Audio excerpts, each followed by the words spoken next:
बैतुल खुला है। हर बच्चा, हर बुजुर्ग, हर औरत इसको इस्तेमाल भी कर सकते हैं। आज हमारा गांव सफाई में नंबर 1। अगर आपके घर में शौचालय नहीं है तो शौचालय बनाइए। जिन लोग बने थे और यूज़ नहीं करते थे उनको बताते थे कि शौचालय बना है, उसका इस्तेमाल करो। घर में रहेगा तो आपको आसानी होगी। ये भी हमारी बहन बेटियां हैं, उनकी भी इज्जत जाती है। तो मेरे दिमाग में आ गई है, मतलब यह इसको खुले में शौच से मुक्त करना, ख़त्म करना इसको। पहाड़ी क्षेत्र था, पहाड़ी एरिया था, उसको तोड़ के इन्होंने सुगम रास्ता बनाया और उस रास्ते से इनके यहाँ सामान आया और इन्होंने अपना शौचालय बनाया और उसका उपयोग किया।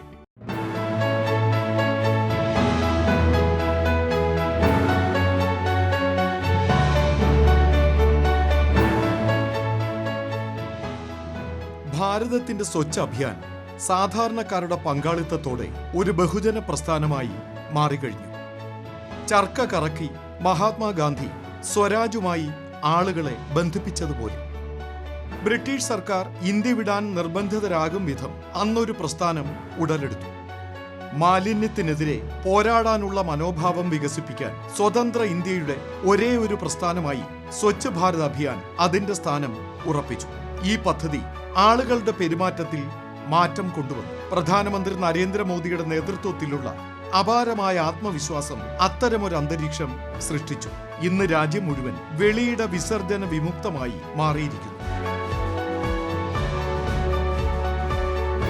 2014 കേന്ദ്രത്തിൽ അധികാരത്തിൽ വന്നയുടൻ തന്നെ പ്രധാനമന്ത്രി നരേന്ദ്രമോദിയുടെ സർക്കാർ ഈ ലക്ഷ്യം മുന്നോട്ട് വച്ചിരുന്നു. आपको लगता होगा क्या लाल किले से सफाई की बात करना, लाल किले से टॉयलेट की बात बताना, ये कैसा प्रधानमंत्री है? भाइयों बहनों, मैं नहीं जानता हूं मेरी कैसी आलोचना होगी, इसे कैसे लिया जाए, लेकिन मैं मन से मानता हूं। मैं गरीब परिवार से आया हूं, मैंने गरीबी देखी और गरीब को इज्जत मिले इसकी शुरुआत यहीं से होती है। हिंदुस्तान की सभी स्कूलों में टॉयलेट हो, बच्चियों के लिए अलग टॉयलेट हो, तभी तो हमारी बच्चियां स्कूल छोड़ करके भागेगी नहीं। പ്രധാനമന്ത്രിയുടെ വ്യക്തിത്വവും നേതൃത്വവും ഈ പരിപാടിക്ക് ശക്തി പകർന്നു. അവരുടെ പ്രധാനമന്ത്രി തന്നെ ശുചിത്വത്തിനായി സ്വയം ചൂലെടുത്തിറങ്ങിയപ്പോൾ രാജ്യത്തെ ജനങ്ങൾ മുഴുവൻ കൈകോർത്ത് പ്രസ്ഥാനത്തോടൊപ്പം നീങ്ങി. ഒരാളിൽ തുടങ്ങി അത് ഇരട്ടിയായി ആയിരങ്ങൾ പിന്നിട്ട് ദശലക്ഷം കൈകൾ ആ പ്രസ്ഥാനത്തോടൊപ്പം ഉയർന്നു. മാലിന്യം എന്ന തിന്മ ഇല്ലാതാകാൻ തുടങ്ങി. രാജ്യം മെല്ലെ ശുചിത്വത്തിലേക്ക് നീങ്ങി. വിമർശകരെ കുറിച്ച് ആശങ്കപ്പെടാതെ ഗ്രാമത്തിലെ പാവപ്പെട്ടവരുടെ ഈ അടിസ്ഥാന പ്രശ്നം ഇല്ലാതാക്കാൻ പ്രധാനമന്ത്രി തീരുമാനിച്ചു.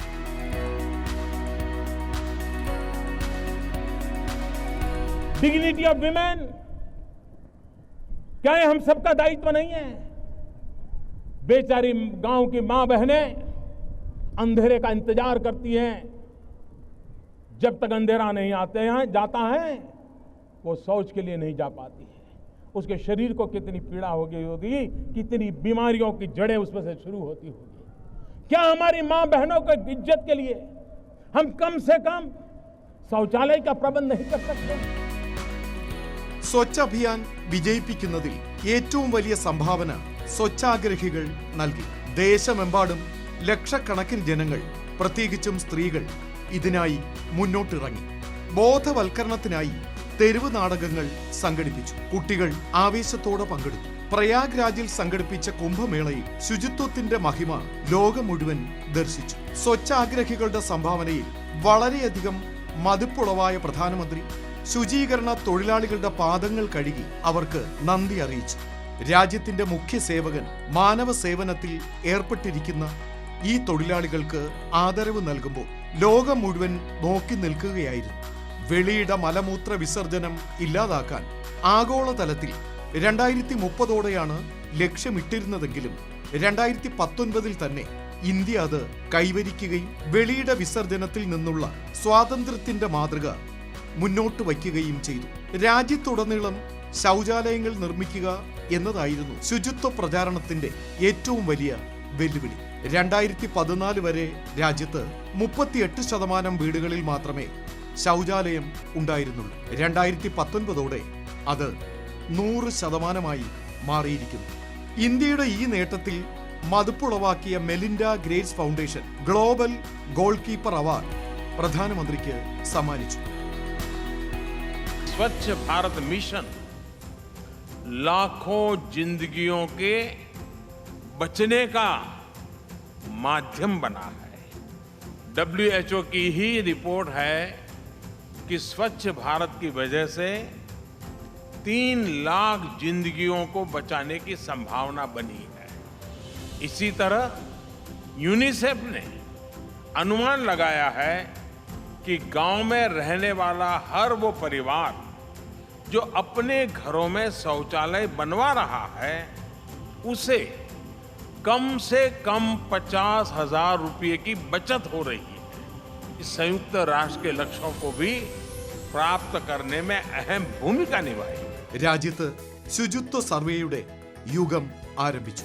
സംസ്ഥാനങ്ങളിലും നഗരങ്ങളിലും ശുചിത്വത്തിനായി ഒരു മത്സരം തന്നെ ഉടലെടുത്തു. പരസ്പരം മുന്നോട്ടു പോകാനുള്ള ആഗ്രഹത്തിൽ ശുചിത്വ പ്രചരണം കൂടുതൽ ശക്തമാക്കി. ശുചിത്വ സർവേയിൽ ഇൻഡോർ മികച്ച മാതൃക സൃഷ്ടിച്ചു. തുടർച്ചയായി ശുചിത്വ റാങ്കിങ്ങിൽ ഒന്നാമതെത്തി പുതിയ നാഴികക്കല്ലുകൾ സൃഷ്ടിച്ചു. हाँ, स्वच्छता की थाम के डोर फिर बनेगा ये सिरमौर. हैट्रिक चौका लगा दिया अब चारों ओर है शोर. पंच लगाएगा इंदौर. എന്നാൽ അതേസമയം മറ്റ് സംസ്ഥാനങ്ങളും നഗരങ്ങളും മത്സരത്തിൽ മുന്നേറുന്നത് തുടർന്നു. പൊതുജന പങ്കാളിത്തം സജീവമായി ഉൾച്ചേർത്താൽ മാത്രമേ ഈ ശുചിത്വ യജ്ഞം വിജയിക്കുമായിരുന്നുള്ളൂ. സെലിബ്രിറ്റികളും ഈ പ്രവർത്തനത്തിൽ സജീവമായി പങ്കെടുത്തു. जब गांव वाले लगे परिवार जैसे तो हुआ ना गांव भी घर जैसा. तो चलो मिलके गांव को भी घर जैसा साफ रखते हैं और अपना नाम रोशन करते हैं. भारत के घर घर में शौचालय खुला, अब खुले में जाना बंद, रखो दरवाजा बंद. हेलो, शिल्पा बोल रही हूँ. शिल्पा? शिल्पा शेट्टी. दरअसल आपकी बालकनी से कुछ गिर गया है. क्या? आपके घर का कूड़ा गिर गया है जो आप रोज गिराती हैं. कहो तो वापस भिजवा दूं. अब तय कर लो, आसपास की सफाई या इज्जत का कचरा. अरे अरे, पहले अपने हाथों में जादू चलाओ. सबसे पहले होता है हाँ, फिर हाथ पे नाचे. शाबाश, हाथ से होता फिर और फिर घूम के आगे पीछे. है खेलो खेलो खेलो तब और फिर चलाओ नाखूनों का. हाथ करे फिर पानी में छम छम छम छम, क्योंकि साफ हाथ में ही है. एक शौच के लिए इतना गुस्सा. ടോയ്ലറ്റ് പോലുള്ള ഒരു വിഷയത്തെ ആസ്പദമാക്കി ഒരു സിനിമ തന്നെ നിർമ്മിച്ചു. ആളുകൾ അവ ഇഷ്ടപ്പെടുകയും പാഠങ്ങൾ പഠിക്കുകയും ചെയ്തു. पर हम तो औरतें हैं, हमें तो हर चीज के लिए ज्यादा मेहनत करनी पड़ेगी. अब बीवी वापस आए ना आए, संडास तो लाके छोड़ूंगा इस गांव में. राधे राधे. ഗ്രാമാന്തരങ്ങളിൽ സ്വച്ഛാഗ്രഹികൾ ഉയർന്നു വന്നു. സ്ത്രീകൾ വമ്പിച്ച തോതിൽ ഇതിൽ അണിനിരന്നു. ശുചിത്വ പ്രവർത്തനത്തിന്റെ ആദ്യഘട്ടം 2019 വിജയകരമായി പൂർത്തിയാക്കി. വെളിയിട വിസർജനം അവസാനിപ്പിക്കാനുള്ള മനോഭാവം നിലനിർത്തിക്കൊണ്ട് ഈ ക്യാമ്പയിൻ ഖര ദ്രാവക മാലിന്യ സംസ്കരണത്തിന് പ്രാമുഖ്യം നൽകിക്കൊണ്ട് രണ്ടാം ഘട്ടത്തിലേക്ക് പ്രവേശിച്ചു. ODF+ എന്നാണ് ഇതിന് പേര് നൽകിയിരിക്കുന്നത്. മാലിന്യത്തിൽ നിന്നും ജൈവവളം ഉത്പാദിപ്പിക്കുവാൻ പുതിയ സംരംഭങ്ങൾ ഉയർന്നു വന്നു. അഹമ്മദാബാദ് മുനിസിപ്പൽ കോർപ്പറേഷൻ ഈ രംഗത്ത് നടത്തിയ പ്രവർത്തനങ്ങൾ മികച്ച ഉദാഹരണമാണ്. ഭാരതത്തിൽ നിന്നും മാലിന്യം ഇല്ലാതാകാനുള്ള എന്ന യജ്ഞത്തിന്റെ ഭാഗമാണ് ഈ കമ്പോസ്റ്റിംഗ് മെഷീൻ. അടുക്കളകളിലെയും ചന്തകളിലെയും ജൈവ മാലിന്യം ഈ മെഷീൻ 24 മണിക്കൂറിനുള്ളിൽ ജൈവവളമായി മാറ്റുന്നു. അടുത്തുള്ള ഉദ്യാനങ്ങളിൽ അവ പ്രയോഗിക്കപ്പെടുന്നു. മാലിന്യം ഏറ്റവും അധികം ഉണ്ടാകുന്ന 37 ഇടങ്ങളിൽ ഇത്തരം മെഷീനുകൾ സ്ഥാപിച്ച് വേഗം തന്നെ സംസ്കരണം സാധ്യമാക്കി. हमारा जो अहमदाबाद म्यूनिसिपल कॉरपोरेशन है वो इस कंपोस्टर मशीन और कंपोस्ट पिट के कारण खाद के मामले में सेल्फ सस्टेनेबल हो चुका है. മെഷീനുകളിൽ സൂക്ഷ്മ കീടാണുക്കളുടെ സഹായത്തോടെ മാലിന്യം പെട്ടെന്ന് അഴുകി സംസ്കരണത്തിന് സജ്ജമാകുന്ന വിധത്തിൽ ഒരു കൃത്രിമ അന്തരീക്ഷം സൃഷ്ടിക്കുന്നു. സാധാരണ അവസ്ഥയിൽ മാസങ്ങൾ എടുക്കുന്ന പ്രക്രിയ 24 മണിക്കൂറുകൾ കൊണ്ട് തീരുന്ന വിധമാണ് സജ്ജീകരണം. വീടുകളിലും ഉദ്യാനങ്ങളിലും ഈ ജൈവവളം ഉപയോഗിക്കാം. खाद बनाने के जो बैक्टीरिया होते हैं वो हीट लविंग बैक्टीरिया हम इसमें यूज़ करते हैं, मतलब एंजाइम्स बोलते हैं उसको. कन्वीनियंट एटमॉस्फेयर हम मशीन के अंदर क्रिएट करते हैं, जिसकी वजह से क्या होता है वो मोर एफिशिएंटली वर्क करता है. और जैसे अपने ट्रेडिशनल जो 45 डेज तो 90 डेज जो खाद बनने में लगते थे, वो बैक्टीरिया की एफिशिएंसी बढ़ जाने की वजह से वो 24 आवर्स में वो अपना कंपोस्ट रेडी हो जाता है. 15 യൂണിറ്റ് വൈദ്യുതി ഉപയോഗിച്ച് 120 രൂപ മാത്രം ചെലവിൽ പ്രതിദിനം 30 കിലോ വരെ ജൈവവളം ഈ മെഷീൻ ഉത്പാദിപ്പിക്കുന്നു. ചുറ്റുവട്ടത്തെ മാലിന്യം ഇല്ലാതാക്കുക മാത്രമല്ല, അതുപയോഗിച്ച് പ്രയോജനകരമായ ഇത്തരം ഉത്പാദനവും നടത്തി അഹമ്മദാബാദ് മുനിസിപ്പൽ കോർപ്പറേഷൻ മാലിന്യത്തിനെതിരായി രാജ്യമെമ്പാടുമുള്ള യജ്ഞത്തിൽ തങ്ങളുടെ കരുത്ത് പകരുന്നു.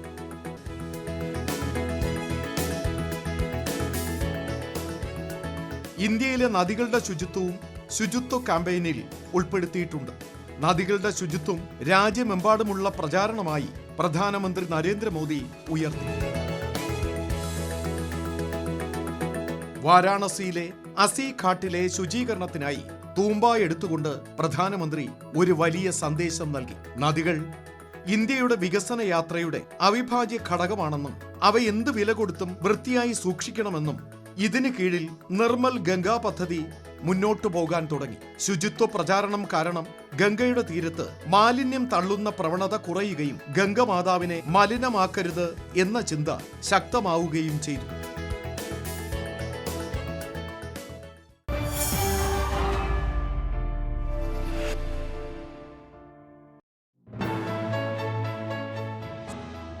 പരിസ്ഥിതി സംരക്ഷണമെന്ന ലക്ഷ്യത്തിലെത്താനുള്ള ഒരു സുപ്രധാന ചുവടുവെപ്പാണ് ഈ ശുചിത്വ യാത്ര.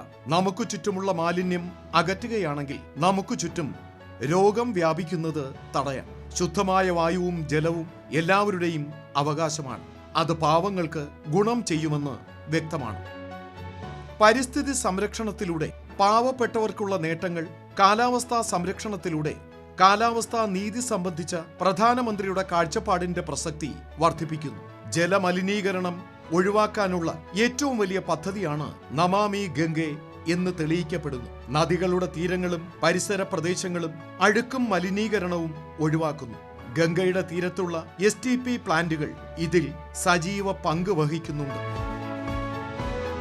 ഫാക്ടറികൾ, പവർ പ്ലാന്റുകൾ, വാഹനങ്ങൾ എന്നിവയിൽ നിന്നുള്ള പുകയാണ് അന്തരീക്ഷ മലിനീകരണത്തിനുള്ള ഏറ്റവും വലിയ കാരണം.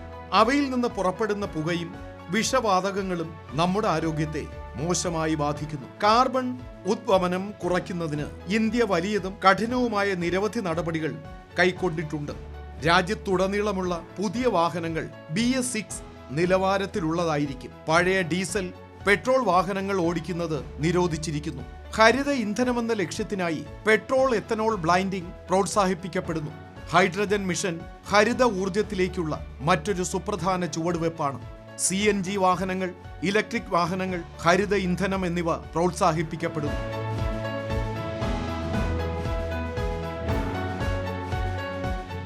ഊർജ സംരക്ഷണം പ്രോത്സാഹിപ്പിക്കുന്നതിനായി 36,78,00,000 LED ബൾബുകൾ രാജ്യത്തുടനീളം വിതരണം ചെയ്തു.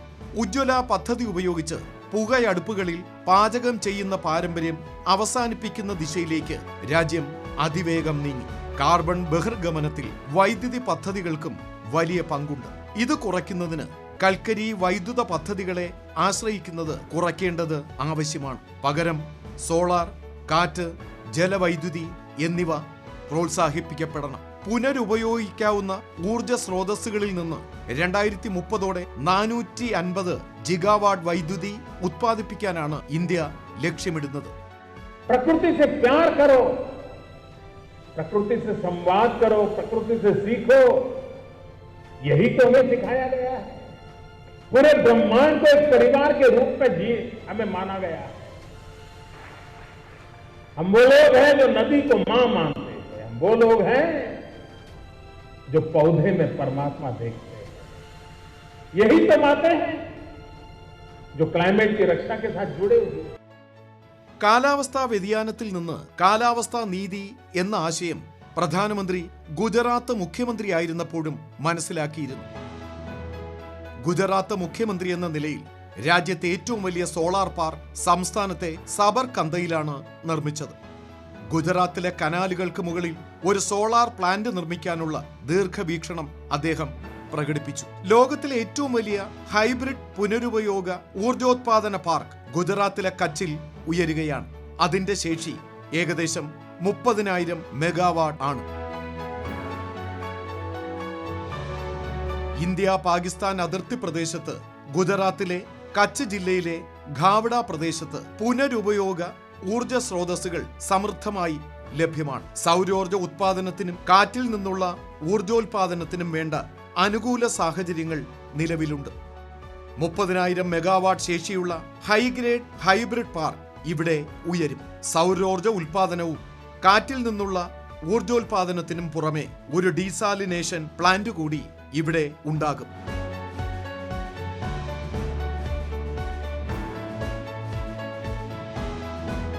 ലവണാംശം നിറഞ്ഞ കച്ച് പ്രദേശം കുടിവെള്ള ദൗർലഭ്യം അനുഭവപ്പെടുന്ന മേഖലയാണ്.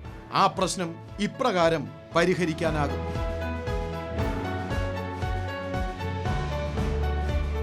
കച്ചിലെ ഈ എനർജി പാർക്ക് ഈ പ്രദേശത്തിന്റെ വികസന സാധ്യതകൾ ശക്തിപ്പെടുത്തും. ഈ വികസനത്തിന് വേണ്ട വിശാലമായ ഭൂമിയുടെ ലഭ്യത ഇവിടെയുണ്ട്. ഏഷ്യയിലെ ഏറ്റവും വലിയ ഡീസാലിനേഷൻ പ്ലാന്റും എനർജി പാർക്കും പ്രവർത്തിച്ചു തുടങ്ങുന്നതോടെ കച്ച് വമ്പിച്ച നിക്ഷേപം ആകർഷിക്കും എന്നതിൽ സംശയമില്ല.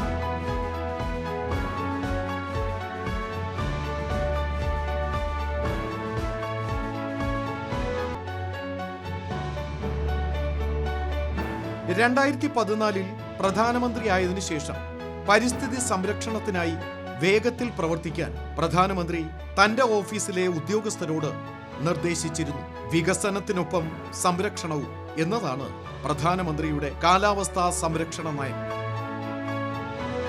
ഒറ്റത്തവണ ഉപയോഗിക്കുന്ന പ്ലാസ്റ്റിക്കിന്റെ ഉപയോഗം നിർത്താനുള്ള മനോഭാവം ശക്തിപ്പെടുത്തുന്നതിനായി പ്രധാനമന്ത്രി തന്നെ മഹാബലേശ്വറിലെ കടൽത്തീരത്ത് പ്ലാസ്റ്റിക് മാലിന്യങ്ങൾ നീക്കം ചെയ്തു. പ്രധാനമന്ത്രിയുടെ നീക്കം കണ്ട് രാജ്യം മുഴുവൻ പ്രചോദനം ഉൾക്കൊണ്ടു. ഇന്ത്യക്കകത്തും ആഗോള വേദികളിലും കാലാവസ്ഥാ സംരക്ഷണത്തിന് ഒരു നേതൃത്വപരമായ പങ്ക് പ്രധാനമന്ത്രി സൃഷ്ടിച്ചിട്ടുണ്ട്. ഇന്റർനാഷണൽ സോളാർ അലയൻസ് ഇതിന് ഉദാഹരണമാണ്. ഏകദേശം 80 അംഗരാജ്യങ്ങളുള്ള ഇതിന്റെ ആസ്ഥാനം ഇന്ത്യയിലാണ്.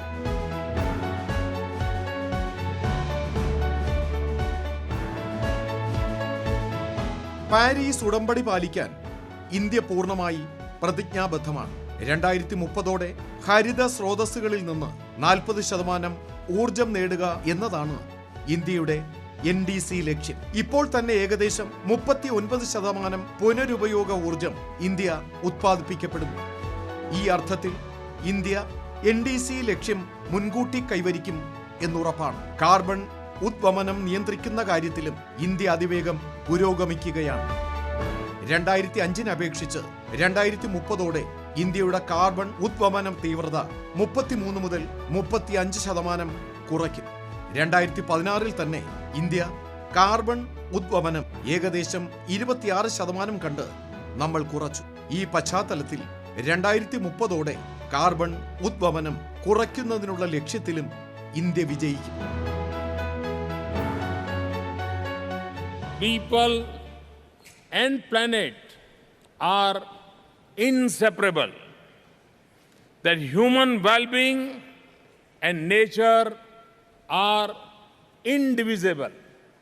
So, we have set ambitious targets. By 2030, we will reduce emissions by 33 to 35% of 2005 levels and produce 40% of our power from non-fossil fuels.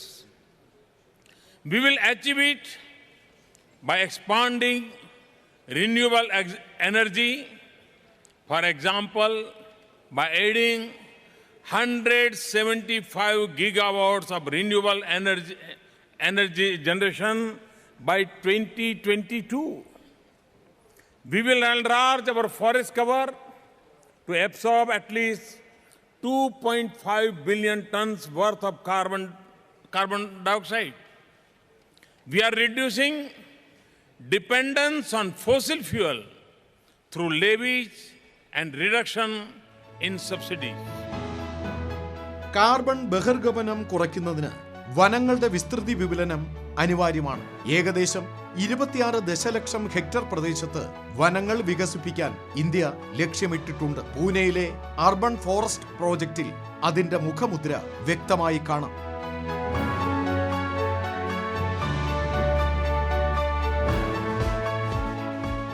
പൂനെയിലെ പശ്ചിമഘട്ട മലമടക്കുകളിലെ ഒരു നീർത്തട പ്രദേശമാണ് വാജറ. അടുത്തുള്ള കൃഷിസ്ഥലങ്ങൾക്ക് ജലസേചനം ഉറപ്പാക്കുന്ന പ്രദേശം. 1970-കൾക്ക് ശേഷം പൂനെ മേഖലയിലെ ജനസംഖ്യ കുത്തനെ ഉയർന്നതിന് ശേഷം വലിയ മാറ്റങ്ങൾ ഈ പ്രദേശത്തിന് സംഭവിച്ചു. ഒരു ഗ്രാമമെന്ന നിലയിൽ നിന്നും പൂനെയുടെ ഉപനഗരമായി വാജറയെ മാറി. പ്രധാനമന്ത്രി നരേന്ദ്രമോദിയുടെ നേതൃത്വത്തിന് കീഴിൽ തരിശ് സ്ഥലങ്ങളിൽ ഹരിതാഭ വിരിയിക്കാൻ മഹത്വമേറിയ പദ്ധതികൾ തയ്യാറായി. നഗര വനവൽക്കരണ പദ്ധതി ആരംഭിച്ചു. വാജറയിൽ ഇത്തരത്തിൽ 16.8 ഹെക്ടർ പ്രദേശം തരിശ് കിടന്നിരുന്നു. കുറച്ചുനാൾ മുമ്പ് വരെ ഈ മലമ്പ്രദേശം പൂർണ്ണമായും തരിശ് കിടന്നിരുന്നു.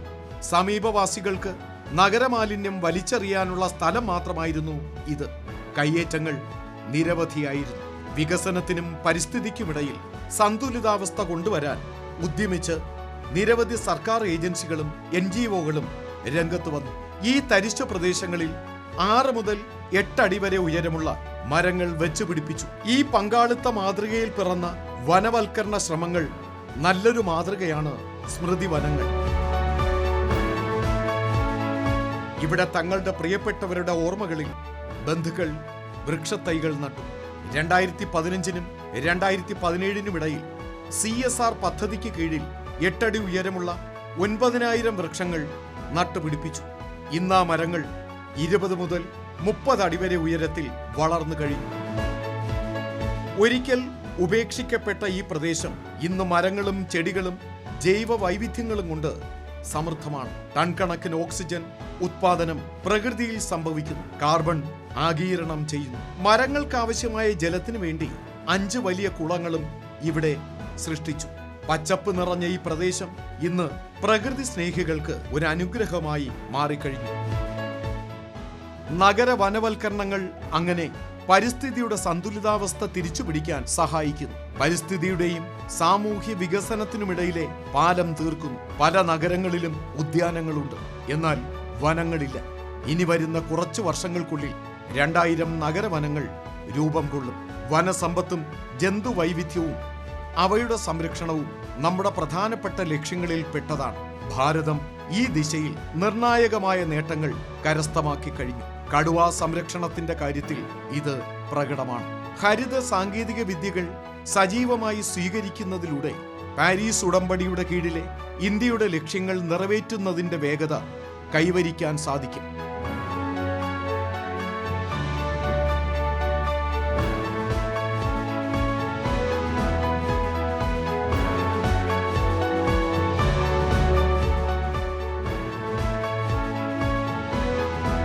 നൂറ്റാണ്ടിന്റെ അവസാനത്തോടെ ഭൂമിയുടെ താപനിലയിലെ വർധനവ് 1.5 ഡിഗ്രിക്ക് താഴെ നിർത്താനുള്ള ഉത്തരവാദിത്വം ഇന്ത്യ ഗൗരവമായി നിറവേറ്റുന്നു.